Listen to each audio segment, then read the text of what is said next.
వాసస్థలము నీవే, పర్వతములు పుట్టక మునుపు భూమిని లోకమును నువ్వు పుట్టక మునుపు యుగయుగములు నీవే దేవుడవు. నువ్వు మనుషులను మంటికి మార్చుచున్నావు, నరులారా తిరిగి రండి అని నీవు సెలవిచ్చుచున్నావు. నీ దృష్టికి 1000 సంవత్సరములు గతించిన నిన్నటి వలె ఉన్నవి, రాత్రి వందలు ఒక జాము వలె ఉన్నవి. వరద చేతనైనట్టు నువ్వు వారిని పారగొట్టి వేయగా వారిని నిద్రించరు. ప్రొద్దున వారు పచ్చగడ్డి వెళ్ళి చీగురించరు. ప్రొద్దున అది మొలిచి చీగురించను, సాయంకాలం నది కోయబడి వాడవారు. నీ కోపం వలన మేము క్షీణించుచున్నాము, నీ ఉగ్రతను బట్టి దిగులు పడుచున్నాము. మా దోషములను నీవు ఎదుట ఉంచుకుని ఉన్నావు. నీ ముఖకాంతులు మా రహస్య పాపము కనబడుచున్నవి. నీ ఉగ్రతను భరించుచునే మా దినములన్నీ గడుపుతుంది. నిట్టూర్పులు విడిచినట్లు మా జీవిత కాలము జరుపుకుందాము. మా ఆయుష్ కాలము 70 సంవత్సరాలు, అధిక బలము ఎన్నడల 80 సంవత్సరములగును. అయినను వాటి వైభవము ఆయాసం మీద ఒప్పుది, అది త్వరగా గతించును, మేము ఎగిరిపోదుము. నీ ఆగ్రహ ఫలము ఎవరికో తెలియను. నీకు చెందవలసిన భయము కొలది పుట్టి నీ క్రోధము ఎంతో ఎవరికి తెలియను. మాకు జ్ఞాన హృదయము కలిగినట్లుగా చేయము, మా దినములు లెక్కించుటకు మాకు నేర్చు. మరి సమయంలో మన యొక్క ప్రియుడు మరి జ్ఞానవంతుడు, చాలా తెలివి కలిగిన వాడు, చాలా వివేకవంతుడు. ఒకప్పుడు తెలియని పరిస్థితిలో మరి తన జీవితాన్ని కొంత టైం వేస్ట్ చేసుకున్నప్పటికీ మరి చోడవరం మందిరానికి వచ్చిన తర్వాత వాళ్ళ మేనమామ గారు అమ్మాయిని చేసుకున్నాడైనా, అది అందరికీ తెలిసిందే. అక్కడ చేసుకున్న తర్వాత అక్కడ చర్చికి రావటం, అక్కడ వాక్యం విని ఒకరోజు తన జీవితాన్ని మార్చుకుని మరి 4-5 సంవత్సరాల నుంచి చోడవరం మందిరానికి వస్తున్నాడైనా. అక్కడ ఏ ప్రార్థన జరిగినా మానడు. వారమంతా తన ఉద్యోగం చేసుకుని మరి అక్కడ ఏ ప్రార్థన జరిగినా అటెండ్ అవుతూ అక్కడ మంచి పరిచర్య చేస్తూ ఎంతో అక్కడ ఏం బోధించబడుతుందో ఆ బోధ ప్రకారంగా జీవిస్తూ తన భక్తిని చాలా బలపరుచుకున్నాడు, తన విశ్వాసాన్ని బలపరుచుకున్నాడు. తన పిల్లలను కూడా ఆ విధంగానే పెంచుకోవాలి, భక్తిలో పెంచుకోవాలి, తన కుటుంబాన్ని మంచిగా తయారు చేసుకోవాలని అటు తల్లిదండ్రులను చూసుకుంటూ వాగుబోగులు, ఇటు భార్య బిడ్డలను చూసుకుంటూ, అలాగే కుటుంబంలో కూడా రక్త సంబంధులు కూడా ఎంతో వాళ్ళ రక్త సంబంధుల మధ్య కూడా చాలా అద్భుతంగా వాళ్ళతో చాలా ప్రేమగా ఉంటూ, అటు సంఘంలో కూడా ప్రేమగా ఉంటూ, సేవకులతో కూడా చాలా ప్రేమగా ఉంటూ, అలాగే ఆయన చేసే స్కూల్లో కూడా అందరితో కలిసిమెలిసి, అలాగే సమాజంలో కూడా ఆయనకు తెలిసిన వాళ్ళతో తెలియని వాళ్ళతో కూడా ఆయన దగ్గర చదువుకున్న వాళ్ళతో అందరితో కూడా చాలా తన ప్రేమను పంచుతూ ఎంతోమంది యొక్క ప్రేమను గెలుచుకున్నాడు. ఆయన ఆ ప్రేమను గెలుచుకున్న కారణాన్ని బట్టి మనం అందరం ఇక్కడ రాగలిగాం. ఈరోజు మరి ఆయన సోమవారం నైటు ఆ విధంగా జరిగిందని తెలిసిన వెంటనే ఆ రోజు నుంచి కూడా మేము చాలా మరి బాధపడుతూ ఉన్నాం, మరి చింతిస్తూ ఉన్నాం. ఆ రాత్రి వచ్చాం, రాత్రి అంతా అక్కడ ఉన్నాం, అక్కడున్న సహోదరులతో మేము కూడా కలిసి ఉన్నాం. మన్నాడు కూడా హాస్పిటల్కి వెళ్ళాం. మరి ఎన్ని చేసినా మరి కోల్పోయినటువంటి బిడ్డను మనం తీసుకురాలేం. మరి ఆయన చాలా ఆలోచనలు ఉన్నాయి, చాలా భవిష్యత్తు పెట్టుకున్నాడు. బిడ్డల కొరకు ఏదో చేయాలి, కుటుంబం కొరకు ఏదో చేయాలి, సమాజానికి ఏదో చేయాలి, కుటుంబంలో కూడా ఏదో చేయాలి, సంఘంలో ఏదో చేయాలని ఎన్నో ఆలోచనలు, ఎన్నో తలంపులు పెట్టుకున్నాడైనా. మరి ఆ ఆలోచనలన్నీ జరగలేదు. ఆ విషయంలో మేము అంతా చింతిస్తున్నాం. కానీ మరణం మరి ఎప్పుడు వస్తుంది, ఎలా వస్తుంది ఎవరికి తెలియదు. కానీ మరి యవన కాలంలోనే ఈ మరణం మరి వచ్చింది. మరి దేవుణ్ణి మనం ప్రశ్నించలేం, దేవుణ్ణి అడగలేం. ఎందుకంటే ఆయన దేవాతి దేవుడు, మనం నిమిత్త మాత్రుడు. అది బాల్య వయసులో వస్తుందా, యవన కాలంలో వస్తుందా, పెళ్లికి ముందు వస్తుందా, పెళ్ళైన తర్వాత వస్తుందా, ఎవరికి తెలియదు. వృద్ధాప్యంలో వస్తుందా. ఎంతోమంది పెద్ద వయసు కలిగిన వాళ్ళు ఉన్నారు, వృద్ధాప్యంలో నిండు వృద్ధాప్యం, మరణం వస్తే నయమని చూసే వాళ్ళు ఉన్నారు. ఈ బాధలు భరించలేకపోతున్నాం, మాకు మరణం కావాలని. కానీ వాళ్ళు ఇంకా ఉన్నారు దేవుని కృప వాళ్ళు. కానీ ఈయన మరి ఇంకా చాలా భవిష్యత్తు ఉంది. కానీ ఈరోజు మరి మీది కుటుంబానికి చాలా తీరం లోటు, రక్త సంబంధులకు, అలాగే ఆయన దగ్గర చదువుకున్న వాళ్ళకి తీరం లోటే, అలాగే మా చర్చిలో ఇంకా చాలా తీరం లోటు. కానీ ఇలాగ మాలో బిడ్డైన వ్యక్తి కానీ ఆ రోజు చాలా బాగుంటుంది. ఈ లోటు కుటుంబంలో తీర్చలే, సంఘంలో కూడా చాలా లోటు. ఇంత నమ్మకమైన వ్యక్తి ఎక్కడ ఎప్పుడు ఫోన్ చేసినట్టు ఫోన్ ఎత్తువాడు, స్కూల్లో ఉన్నా సరే సగం ఎత్తి అట్నే మళ్ళీ రిప్లై ఇచ్చేవాడు. బాబుడు సార్ రా అంటే అట్నే ఏ టైం అని వచ్చేవాడు. ప్రతి వల్ల కూడా చాలా విషయాలు ఉన్నాయి చెప్పాలంటే. కానీ చాలా లోటు విషయం ఏదేమన్నా ప్రభుత్వం మనం ప్రశ్నించలేదు.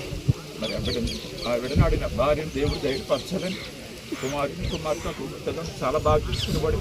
చాలా ప్రేమ పిల్లలంటే ఆ పిల్లలు కూడా దేవుడు ధైర్యపరచాలి. తండ్రి లేని లోటు పిల్లలుగా తీర్చి, ఆ భర్త లేని లోటు భార్యకి తీర్చాలి. అలాగే ఆ కొడుకుని కోల్పోయిన తండ్రిని ధైర్యపరచాలి. అలాగే వారి తల్లి గారు కూడా మరి ఆ స్టేజ్లో ఉంది, ఆవిడ కూడా దేవుడిని కృప వల్ల ఆవిడ కోలుకొని ఆవిడన్నా పెద్ద దిక్కుగా కుటుంబంలో నిలబడి కోడల్ని పిల్లల్ని తన భర్తని కుటుంబానిపై మీటింగ్ చేసే విధంగా బిడ్డ దేవుడే కోలుకునేలాగా శక్తినివ్వాలని మళ్ళీ ఆవిడ మనుషుల్లోకి రావాలని ఆవిడ కొరకు మేము ఇప్పుడు ప్రార్థన చేస్తున్నాం. సరిగ్గా అందరి కళ్ళు మూసుకుంటున్నారు. దేవాని కుమారుడు అజయ్ కుమార్ ప్రార్థన చాలా తక్కువ టైంలో మాతో చాలా కలిసిపోయాడు సంఘంలో. అతని గురించి చెప్పవలసింది చెప్పినప్పుడు పరిచర్య కానీ ఏదైనా ఎంకరేజ్గా అది చేద్దామయ్యే చేద్దాం అని ఎన్నో విషయాలు చెప్తూ ఎంతో మంచి పరిచయం చేసే వ్యక్తి. ఆ బిడ్డను మా జీవితకాలంలో మేము మర్చిపోలేము. మరి తాతయ్య గారు కూడా ఆ దినాల్లో ఎలిసి గారు అలాగ ఉండేవారు. ఆయన కూడా పెద్దయ్య గారు ఉన్నప్పుడు అంత రైట్ హ్యాండ్గా ఉండి ఆ దినాల్లో గొప్పగా పరిచయంలో వాడబడ్డాడని. అలాగే ఎన్నో సమస్యలు వచ్చిన ఆయన నిలబడేవాడు. నేనున్నాను అయ్య గారు భయపడుతున్నాను. ఆ విధానం ఈయనకు వచ్చిందని మేము సంతోషించేవాళ్ళు. మన తాతయ్య గారి యొక్క ఆత్మ ఈయనలోకి వచ్చి ఉంటుంది. ఆయనకిలాగా ఈయన కూడా సంఘంగా చాలా బలంగా వాడబడుతున్నాడని మేము చాలా సంతోషించాం. కానీ ఆ సంతోషం ఎక్కువ కాలం కూడా లేకుండా పోయింది. అయినప్పటికీ ప్రభు బిడ్డకు మరి ఎందుకు ఈ మరణం వచ్చింది అది మనకి తెలియదు. ప్రభు నిశ్చితంలో బిడ్డకు ఆత్మకు శాంతినివ్వండి. ఆ బిడ్డకు నెమ్మదివ్వండి. ఆత్మకు శాంతినిచ్చి మీ రాజ్యంలో చేర్చుకోండి. చాలా పరిపూర్ణంగా మారాడు. తన పాప జీవితం విడిచిపెట్టాడు. చాలా జాగ్రత్తగా బ్రతుకుతున్నాడు. కుటుంబం కొరకు ఏదో బిడ్డల కొరకు ఏదో చేసుకోవాలి. సంఘంలో సాక్ష్యం, కుటుంబంలో సాక్ష్యం, ఎక్కడుంటే అక్కడ సాక్ష్యం కాపాడుకుని దేవునికి ఇష్టంగా వాక్య ప్రకారంగా జీవించాలని దాని జీవితాన్ని మర్చుకున్నటువంటి టైంలో అపవాది ఈ విధంగా మరి ఎందుకు జరిగింది అనేది మాకు తెలియదు. ఇది ఏ విధంగా జరిగిందని అయినప్పటికీ మీ చిత్తానికి అప్పగిస్తున్నాం. వీడని ప్రభు ఆత్మకు శాంతినివ్వండి. నేను మీ రాజ్యంలో స్థానం ఏదైనా బాల్య వయసులో చేసి తెలిసి తెలియ టైంలో ఏదైనా చేస్తుంటే క్షమించి ప్రభు ఇప్పటికైనా ఎవరైనా అక్కడ రావాల్సింది అంటే కొంతకాలం మా మధ్య లేడని మేము బాధపడుతున్నాం. అయినప్పటికీ దేవా పుట్టిట గిట్టుడు కొరకే కనుక నాయన మరణం చూడక బ్రతుకున్నాడు ఎవడ అంటున్నాం. కనుక ఈ బిడ్డ మీ రాజ్యంలో ఉన్నాడని నేను నమ్ముతున్నాను. అయితే ప్రభు ఈ బిడ్డ నాయన ఎంతో మంచి సాక్షి. స్కూల్లోనూ ఆయన ఎన్ని స్కూల్లో అయితే పనిచేశాడు మాస్టర్గా అన్ని స్కూల్లో మంచి సాక్ష్యం సంపాదించుకున్నాడు. ఇప్పుడు ప్రస్తుతం మామిడాడ ఇంకా పెద్దపూడి చాలా చోట్ల చేశాడు. అలాగే సోమలకోటలో చేస్తున్నాడు ప్రజలు. అక్కడ ఎక్కడ పడితే అక్కడ మంచి సాక్ష్యం సంపాదించుకున్నాడు. సంఘంలో సాక్ష్యం సంపాదించుకున్నాడు. కుటుంబంలో కూడా మంచి పేరు సంపాదించుకున్నాడు. ప్రభు బిడ్డ కొరకు ప్రార్థన చేస్తున్న విడనాడిన ఆయన భర్తను కోల్పోయినటువంటి సూర్యుని కూడా ధైర్యపరిచి బలపరచండి.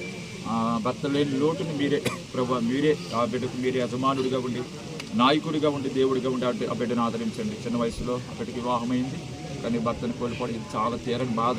నాయన నీకు స్తోత్రం. తండ్రిని కోల్పోయినటువంటి కుమారుడు జోనాకి వాళ్ళ చెల్లికి కూడా మీరే తండ్రిగా ఉండి ఆ బిడ్డలను కూడా ఎన్నో ఆశలు పెట్టుకున్నాడు. వాళ్ళ మీద వాళ్ళని ఏదో చదివించాలి, ఏదో చేయాలి, ఎన్నెన్నో ఆశలు ఉన్నాయి ఆ బిడ్డకు.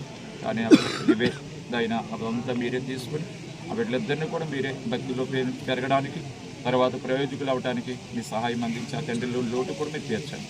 అలాగే కొడుకుని కోల్పోయినటువంటి జార్జి గారిని కూడా ధైర్యపరిచి బలపరిచి ధైర్యపరచండి.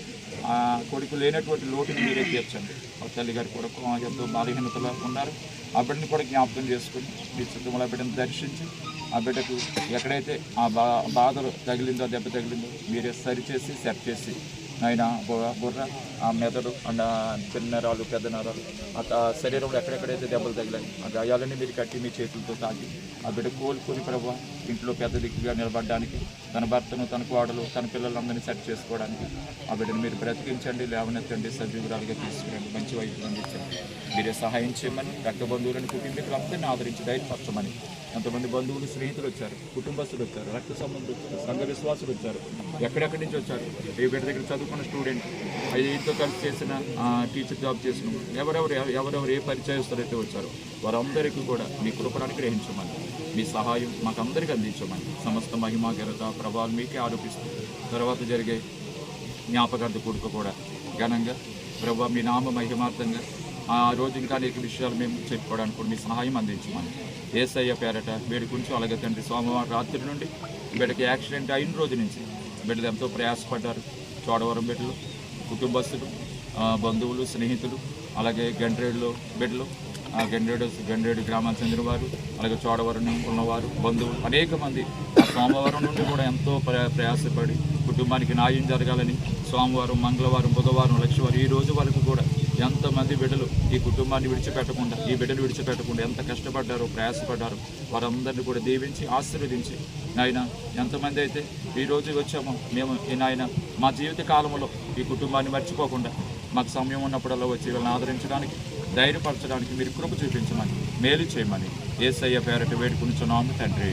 ఆమేన్. మన తండ్రిని దేవుని ప్రేమ, కుమారుడిని యేసుక్రీస్తు కృప, పరిశుద్ధాత్మనుడి సహవాసము, సన్నిధి, సమాధానం మీరు ఉన్నటువంటి మనందరికీ, అలాగే లోకాన్ని విడిచి మనందరిని విడిచి, కుటుంబాన్ని విడిచి, సమాజాన్ని విడిచి, అందరిని విడిచి, సంఘాన్ని విడిచి వెళ్ళిపోయినటువంటి అజయ్ కుమార్ ఆత్మకును, తన భర్తను కోల్పోయిన భార్యకు, బిడ్డలకును, తల్లిదండ్రులకును, వచ్చిన వారందరికీ జరగబోతున్నటువంటి జ్ఞాపకార్థ కూడికకు ఇప్పుడున్నటువంటి ప్రతి ఒక్కరికి, సేవకులు అందరికీ సదాకాలము తోడుగా ఉండి నడిపించునుగాక. యేసు రక్తమే జై, రవి యేసు రక్తమే జై, రవి యేసు నామానికి సంపూర్ణ విజయం, అపవాదికి రాష్ట్ర